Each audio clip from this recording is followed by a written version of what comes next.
E eu gostaria que você abrisse a sua Bíblia lá em Lucas, capítulo 13, versos de 6 a 9. Lucas, capítulo 13, versos de 6 a 9.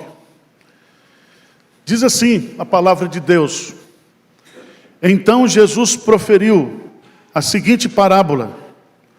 Certo homem tinha uma figueira plantada na sua vinha, e vindo procurar fruto nela, não achou. Pelo que disse ao viticultor: há 3 anos venho procurar fruto nesta figueira, e não acho. Podes cortá-la, para que está ela ainda ocupando inutilmente a terra. Ele, porém, respondeu. Vamos ler? Versículo 8. Ele, porém, respondeu: Senhor, deixa ainda este ano, até que eu escave ao redor dela e lhe ponha estrume. Se vier a dar fruto, bem está. Se não, mandarás cortá-la. Deus nos oferece uma oportunidade de produtividade, de frutificação para esse ano 2023. Numa escala de 1 a 10, qual a nota você daria para você na sua performance espiritual, de produtividade espiritual do ano de 2022? Não precisa falar, não.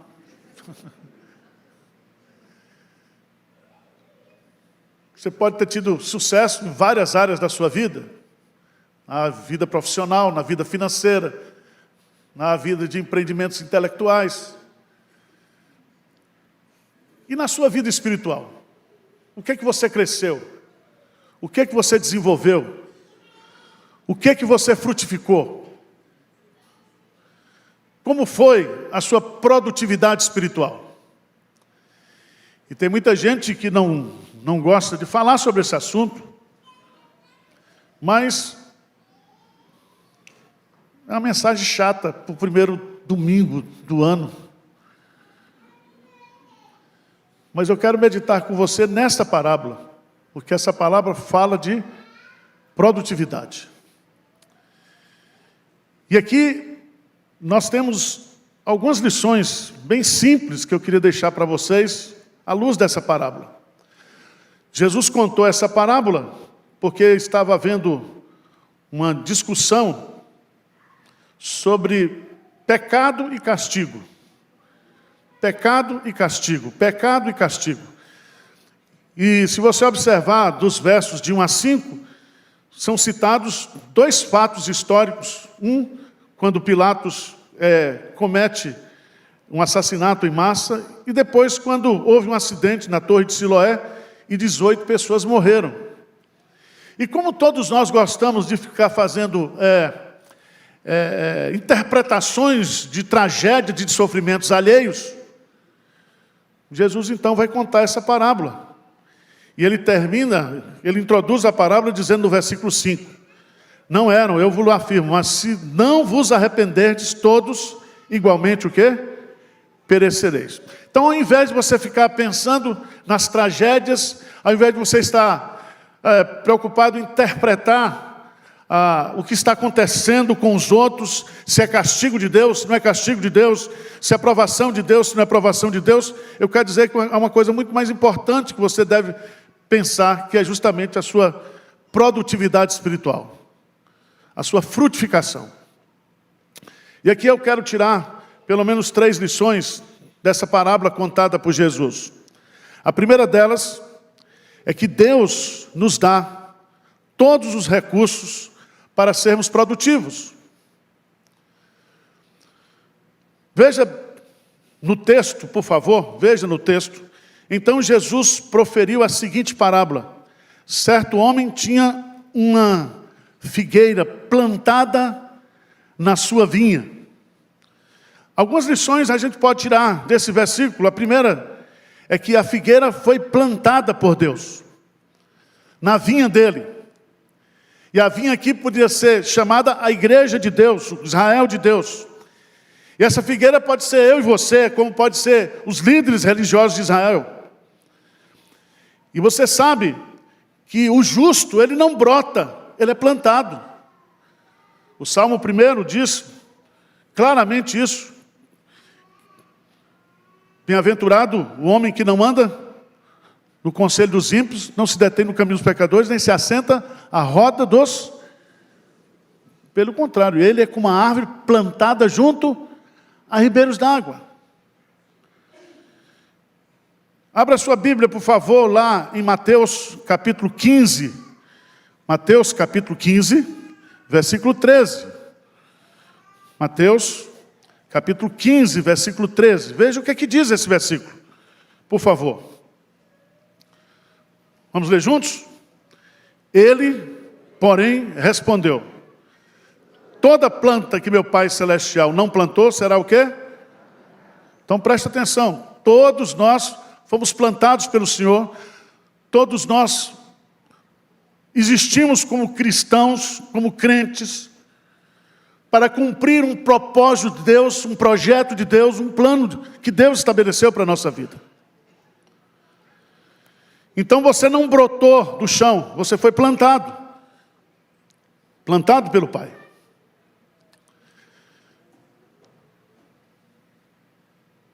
Em segundo lugar, a figueira, ela estava plantada no centro da vinha. É tão bonito isso, porque Deus, Ele nos coloca em lugares de honra, de privilégio. O fato de eu e você sermos uma figueira plantada por Deus, o fato de nós estarmos ligados a Cristo. Paulo diz que nós estamos assentados nos lugares celestiais em Cristo Jesus. Nós fomos tirados do monturo e fomos assentados como filhos do Rei. Nós temos todos os privilégios espirituais que um filho de Deus pode ter.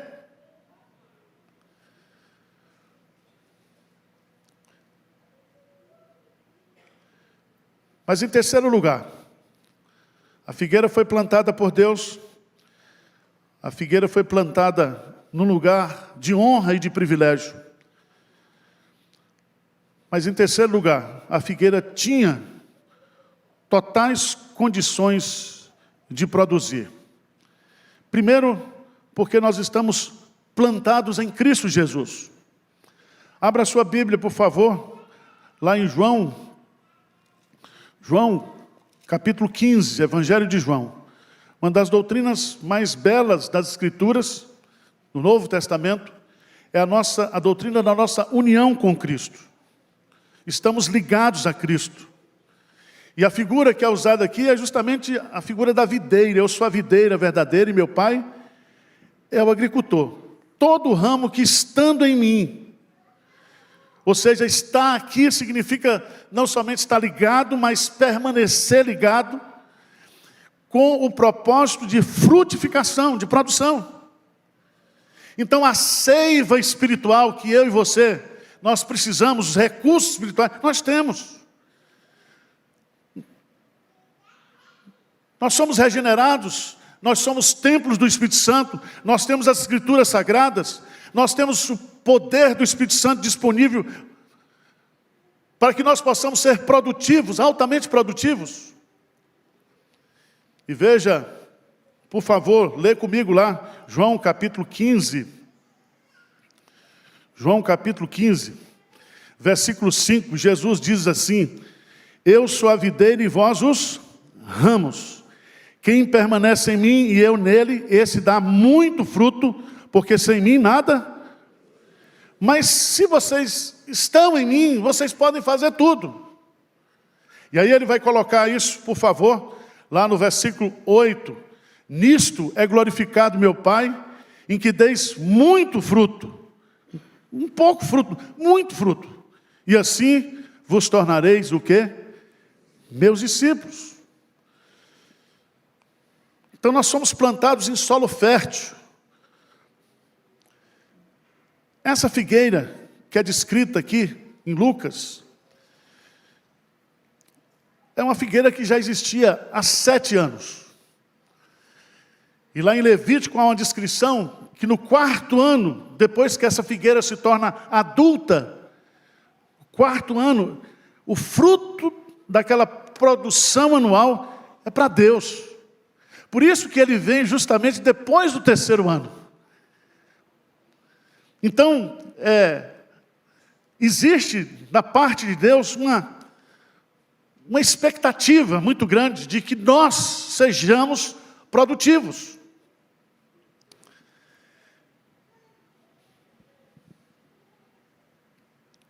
Quantos anos você tem de crente, de convertido? Quantos anos? Talvez você tenha enfrentado na sua vida pessoal um tempo de deserto, de aridez espiritual, de desencanto com a fé, desencanto com Deus. Você não ora mais como você orava antigamente, você não vibrava mais com as coisas espirituais como você vibrava antigamente. Você ligou o piloto automático de crente. Você, ao invés de louvar a Deus, você começou a questionar Deus, a duvidar do plano perfeito de Deus, da soberania de Deus, da sabedoria de Deus. Você é um crítico ferrenho da igreja. Você vem para a igreja e você só vê os defeitos da igreja. E você não vê que a igreja, apesar de todos os defeitos, ela é a noiva do Cordeiro, ela é a noiva de Cristo. Ela está sendo santificada, purificada, para ser apresentada por Ele a Deus, sem mácula, sem ruga, perfeita. Talvez você esteja passando por um deserto espiritual, por uma sequidão espiritual, questionando tudo.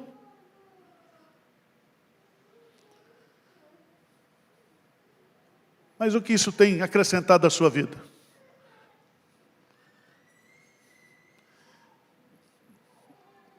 Então vamos mudar ou não? Vamos virar a página? Será que cai a ficha hoje ou não? O filho pródigo caindo em si. Ele diz, está tudo errado na minha vida. Eu vou voltar. Eu vou voltar. A igreja, lembra-te de onde caíste, arrepende e volta. Se você caiu, não é para você ficar prostrado, porque Deus está segurando você pela mão. E não há sofrimento que você tenha passado, luta que você tenha passado, que Deus não possa consolar você, restaurar você, levantar você, curar você. Ele é o Deus da restauração. Às vezes é preciso semear com lágrimas para colher com alegria, andando e chorando. Mas a nossa esperança é que o nosso Deus é o Deus da restauração. Deus nos dá todos os recursos para sermos produtivos. Segundo, Deus tem expectativa de produtividade. Ele tem expectativa, sabe por quê? Porque é direito dele. Ele nos criou, Ele nos redimiu. Ele, com a sua providência, Ele nos assiste todos os dias. Ele está conosco todos os dias. Ele é dono completo da minha vida e da sua vida. Deus tem expectativas de produtividade, porque Ele nos deu todos os recursos para a produção. E Ele sabe de uma coisa, veja aí, veja no texto, meus irmãos. Versículo 7, por favor. Pelo que disse ao viticultor, há 3 anos venho procurar fruto nessa figueira e não acho. Podes cortá-la? Para que está ela ainda ocupando o quê?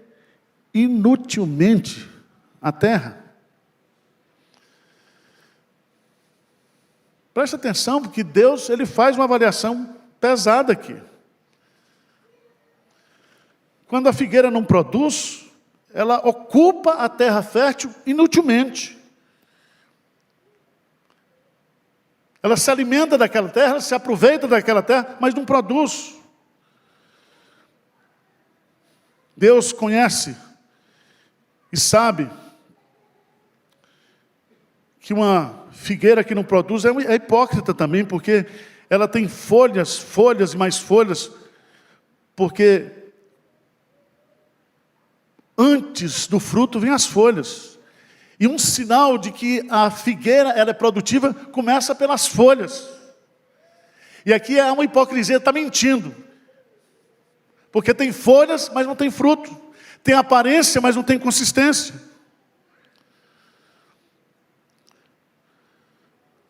Deus tem expectativas na nossa vida de produtividade.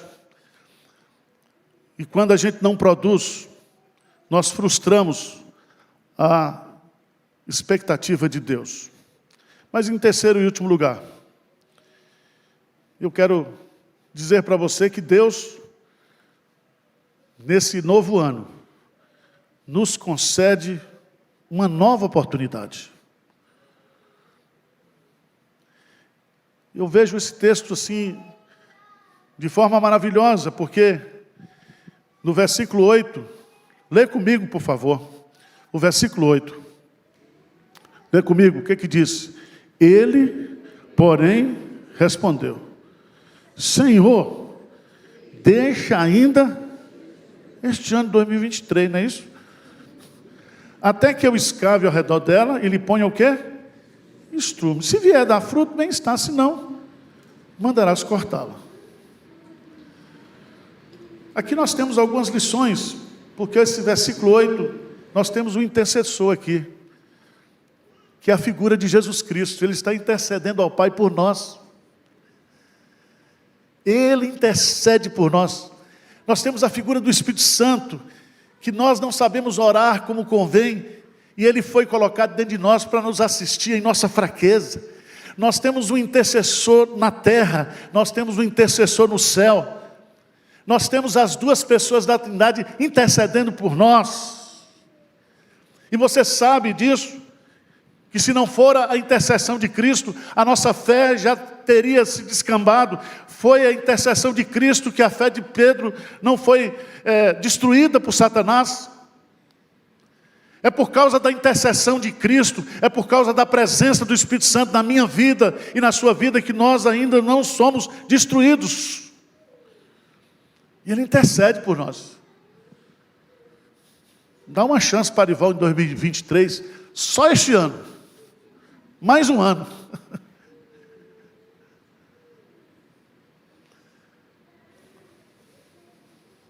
Mas eu acho bonito aqui, que a intercessão é para suspensão temporária do castigo.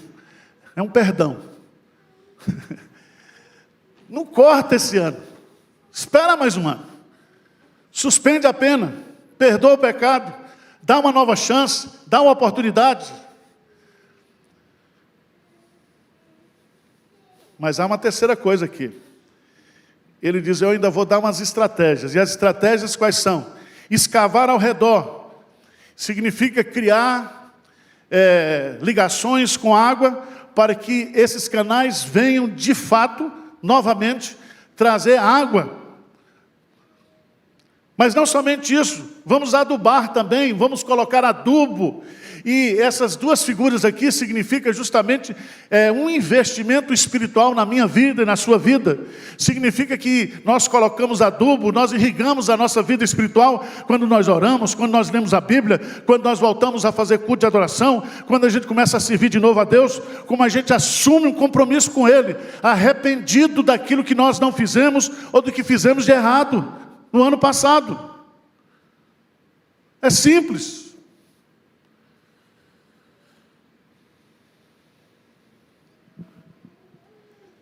Preste atenção.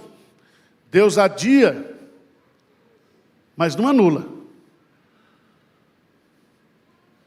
Porque todo ramo que estiver em mim, se não der fruto, cortam.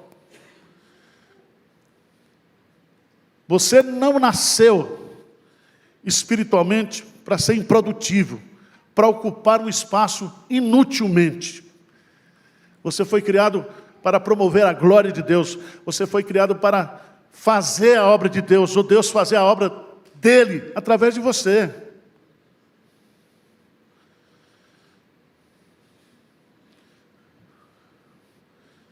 Deus espera arrependimento ou mudança na nossa vida. Tá certo? Arrependimento, mudança.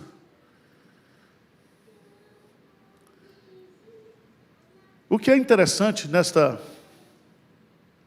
parábola é que, diferentemente de todas as outras parábolas, principalmente que Lucas registrou, essa parábola não tem conclusão. Quem decide o final da história é o leitor. É você que decide. Sou eu que decidimos. Nós que decidimos. Jesus conta a parábola e diz aí: se vier a dar fruto, bem está. Se não, mandarás o quê? Cortá-la. Pronto, enterrou. Não disse se ela deu, se não deu. Porque a decisão aqui de querer uma revitalização espiritual é minha e sua. Você quer ser um crente melhor em 2023 do que você foi em 2022? Quem quer aqui, levanta a mão. Então tem que adubar. Vamos ter que adubar, vamos ter que colocar água, vamos ter que trabalhar a nossa vida. O povo que conhece o seu Deus será um povo forte e ativo. Vamos conhecer a Deus esse ano.